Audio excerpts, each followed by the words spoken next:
Assalamualaikum warahmatullahi wabarakatuh. Pada pertemuan kali ini saya akan menjelaskan tentang pengembangan instrumen. Apakah instrumen itu? Instrumen adalah alat yang memenuhi persyaratan akademis yang dapat digunakan sebagai alat ukur suatu objek ukur atau mengumpulkan data mengenai suatu variabel penelitian. Jadi, instrumen penelitian itu dibuat berdasarkan variabel penelitian yang ingin diteliti. Jika kita mempunyai 3 variabel penelitian yang variabel tersebut abstrak, maksudnya tidak bisa langsung diukur, maka kita membutuhkan suatu instrumen. Jika variabelnya ada 3, maka kita membutuhkan 3 buah instrumen. Kemudian selanjutnya, ciri-ciri instrumen yang baik.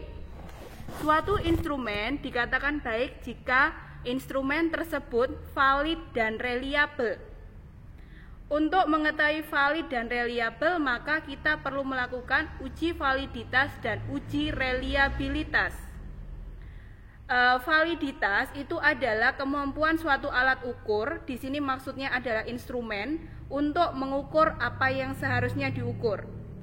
Jadi, misalkan variabel saya adalah motivasi, maka instrumen tersebut haruslah mampu mengukur motivasi dari responden.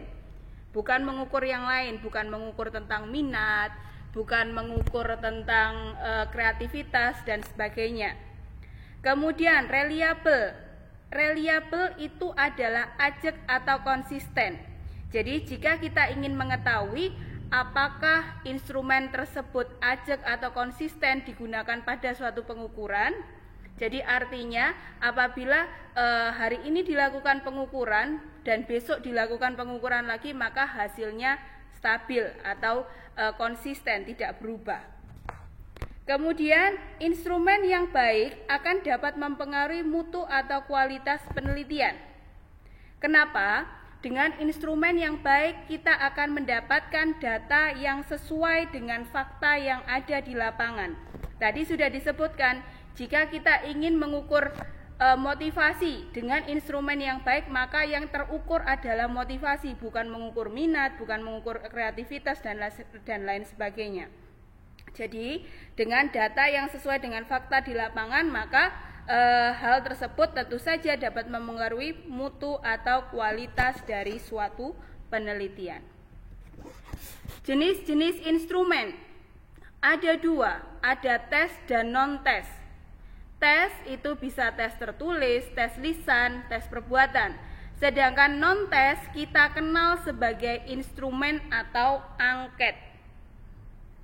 Ini adalah langkah-langkah untuk membuat tes, mengkonstruksi tes. Ada beberapa tahap, bisa dibaca sendiri nanti tahapannya.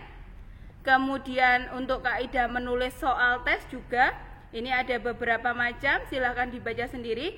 Untuk tes tidak saya perdalam di sini karena fokus saya adalah menjelaskan tentang pengembangan instrumen non-tes berupa angket atau kuesioner.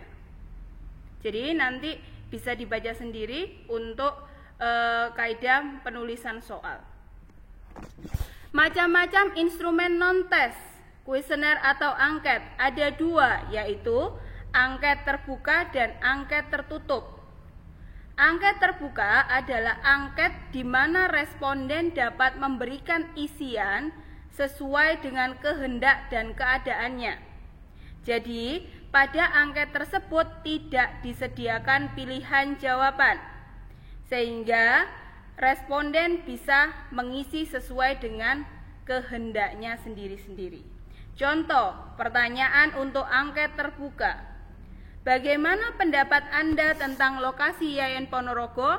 Di sini tidak tersedia jawaban sama sekali. Jadi, responden bisa dengan bebas menjawab pertanyaan tersebut. Sedangkan yang kedua adalah angket tertutup. Pada angket tertutup, responden diminta untuk memilih jawaban yang sesuai dengan kehendak dan keadaannya. Ada pilihan jawaban dengan skala sikap tertentu. Pada penjelasan selanjutnya saya akan menjelaskan tentang skala sikap. Namun sebelumnya saya tampilkan kembali skala data biar nanti bisa membedakan apa ternyata skala sikap dan skala data adalah dua skala yang berbeda. Skala data sudah pernah saya jelaskan pada pertemuan sebelumnya. Jadi skala data ini gunanya adalah untuk menentukan metode analisis data. Jadi ada skala data nominal, ordinal, interval, dan rasio. Untuk lebih jelasnya bisa dicek ke materi perkuliahan sebelumnya. Terus kemudian di sini saya lanjut langsung ke skala sikap. Skala sikap adalah skala yang digunakan untuk mengukur sikap, pendapat, dan persepsi seseorang terhadap fenomena atau gejala sosial yang ditetapkan oleh peneliti. Ya, jadi di sini mengukur sikap, pendapat, dan persepsi seseorang terhadap suatu fenomena yang ditetapkan oleh peneliti. Macam-macam skala sikap ada skala Guttman, Likert, differentiation, dan skala rating.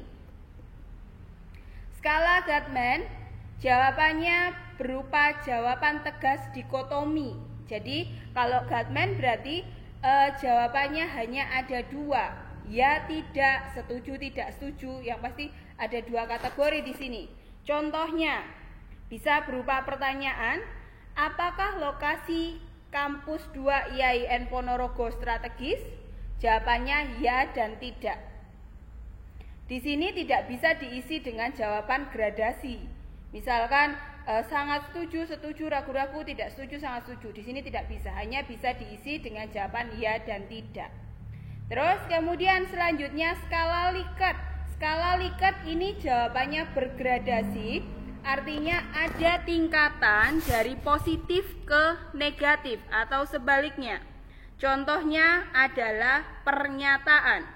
Lokasi kampus 2 IAIN Ponorogo strategis. Di sini tidak bisa, sebenarnya bisa dijawab ya dan tidak, tetapi di sini juga bisa dijawab dengan skala Likert, sangat setuju, setuju, ragu-ragu, tidak setuju, sangat tidak setuju. Jadi peneliti di sini bisa memutuskan lebih sesuai mana jawaban dari pertanyaannya, apakah menggunakan Guttman atau Likert. Kemudian selanjutnya adalah skala differentiation. Jawabannya berupa garis kontinu yang bertentangan. Positif semakin positif ke semakin negatif atau semakin negatif ke semakin positif. Contohnya, ada pertanyaannya adalah bagaimana lokasi IAIN Ponorogo? Jadi di sini paling kiri sendiri adalah lokasi kampus 2 IAIN Ponorogo dekat dengan fasilitas umum. Paling kanan yaitu lokasi kampus 2 IAIN Ponorogo jauh dari fasilitas umum. Jadi apabila responden menjawab angka 5, maka artinya dia menjawab berpendapat bahwa lokasi kampus 2 IAIN Ponorogo itu sangat dekat dengan fasilitas umum. Dan apabila responden menjawab 1, maka artinya responden menyetujui bahwa lokasi kampus 2 di IAIN Ponorogo sangat jauh dari fasilitas umum. Jadi semakin kanan semakin jauh, semakin kiri semakin dekat. Ke kanan semakin semakin negatif, ke kiri semakin positif. Selanjutnya, skala rating. Jawabannya berupa data kuantitatif kemudian ditafsirkan ke kualitatif. Jadi ada pertanyaan, bagaimana tingkat kestrategisan lokasi IAIN Ponorogo? Dia kalau responden menjawab 5, berarti artinya dia setuju bahwa kampus 2 IAIN Ponorogo sangat strategis.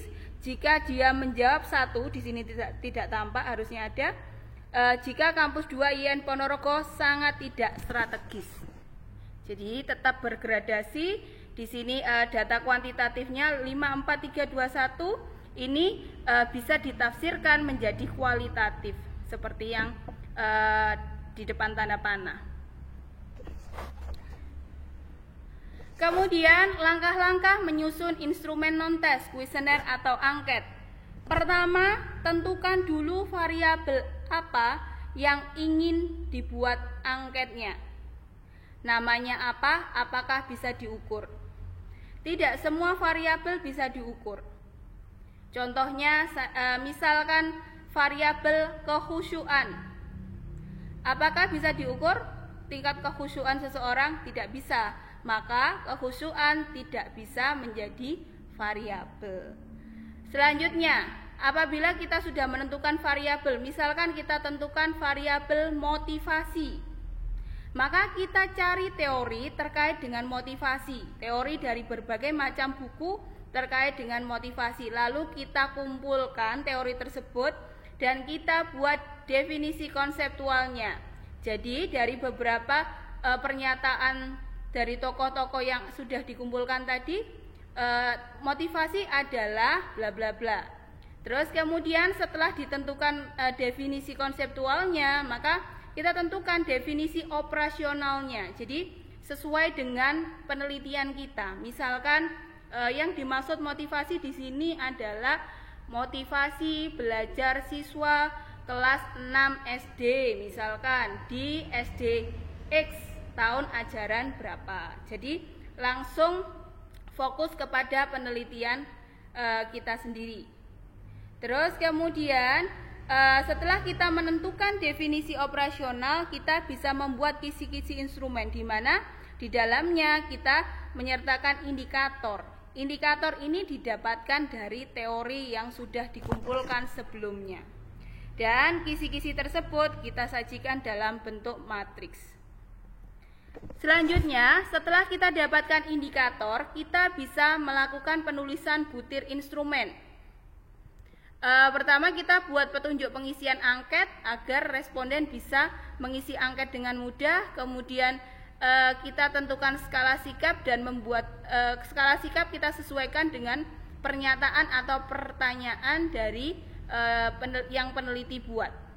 Selanjutnya, setelah kita membuat instrumen secara kasar, maka kita lakukan uji coba instrumen. Uji coba ini bisa dilakukan kepada sampel yang homogen dengan responden kita. Jadi orang di luar responden kita, tetapi dia homogen atau setara dengan karakteristiknya dengan responden kita.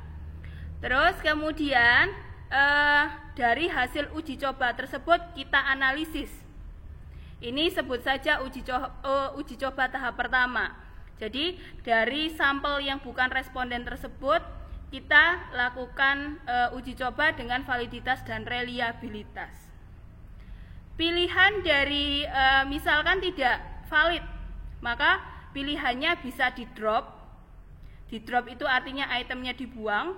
Bisa dilakukan apabila satu indikator dibuat 2-3 pertanyaan, sehingga apabila hilang satu maka indikator tersebut masih punya wakil pertanyaan. Tetapi jika dalam indikator tersebut jumlah itemnya sedikit, maka sebaiknya item tersebut diperbaiki, yaitu masuk ke revisi instrumen. Dari item yang diperbaiki tersebut, kemudian setelah diperbaiki kita kembalikan lagi ke dalam instrumen yang sudah kita buat sebelumnya. Setelah semua item diperbaiki atau item yang di drop tadi sudah hilang, maka kita lakukan finalisasi instrumen, yaitu penyempurnaan instrumen berupa format dan sebagainya. Setelah instrumen tersebut sudah menjadi baik, maka kita lakukan perbanyakan instrumen. Kita gandakan sesuai kebutuhan untuk dibagikan kepada responden sesungguhnya. Ini yang disebut sebagai uji coba kedua. Jadi, jika ingin instrumen tersebut hasilnya baik, maka sebaiknya kita lakukan 2 kali uji coba instrumen. Terus kemudian ini adalah cara untuk menentukan cara untuk membuat item atau butir. Pertama, kita tentukan variabel dulu. Di sini ada teori dari variabel tersebut, kita cari teorinya. Ada teori menurut tokoh A, tokoh B, tokoh C, tokoh D.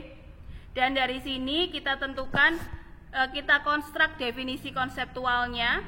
Jadi kita definisikan, misalkan tadi contohnya motivasi adalah apa, kemudian kita lakukan kita definisikan operasionalnya sesuai dengan penelitian kita. Jadi motivasi di sini maksudnya adalah seperti yang tadi saya jelaskan, motivasi siswa sekolah dasar kelas berapa, di mana, dan tahun ajaran berapa.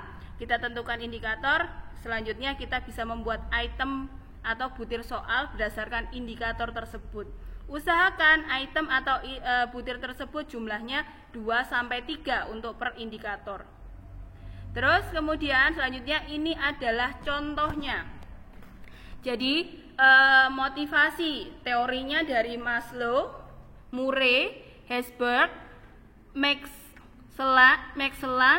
Kemudian kita definisikan motivasi berprestasi adalah apa. Terus kita tentukan indikatornya, di sini ada 6. Dari indikator tersebut kita buat butir pertanyaan. Terus dan ini adalah prinsip dari penulisan angket. Pertama, bahasa yang digunakan harus sesuai dengan kemampuan berbahasa respondennya. Misalkan kita tidak boleh menanyakan seperti ini. Pada siswa SD, apakah strategi pembelajaran yang guru terapkan sesuai dengan kondisi siswa? Otomatis siswa SD akan kesulitan untuk memahami pertanyaan tersebut karena bahasanya terlalu tinggi untuk anak SD. Selanjutnya, pertanyaan atau pernyataan tidak mendua. Tidak boleh mendua. Misal, apakah lingkungan IAIN Ponorogo strategis dan aman? Kita tidak bisa menanyakan dua hal, strategis dan aman, pada satu pertanyaan. Terus selanjutnya, kita sebaiknya tidak menanyakan hal yang berat, kecuali respondennya ahli ya, atau hal yang sudah dilupakan responden. Misal kita bertanya tentang apakah kecerdasan emosional mahasiswa IAIN Ponorogo sekarang lebih baik dibandingkan 20 tahun yang lalu. Tentu saja respondennya sudah lupa 20 tahun yang lalu, terlalu lama. Terus kemudian tidak memberi pertanyaan yang menggiring. Jadi misal pertanyaannya, apakah prestasi belajar Anda semester ini sudah baik? Cenderung responden akan menjawab, iya, sudah baik. Terus kemudian yang terakhir, jangan memberikan pertanyaan yang terlalu banyak dan panjang sehingga membuat responden jenuh. Buat antara 20, 25, 30 pertanyaan di mana masing-masing indikator lahir 2-3 pertanyaan. Oke, demikian yang bisa saya sampaikan. Untuk pertanyaan silahkan disampaikan di kolom komentar. Terima kasih. Wassalamualaikum warahmatullahi wabarakatuh.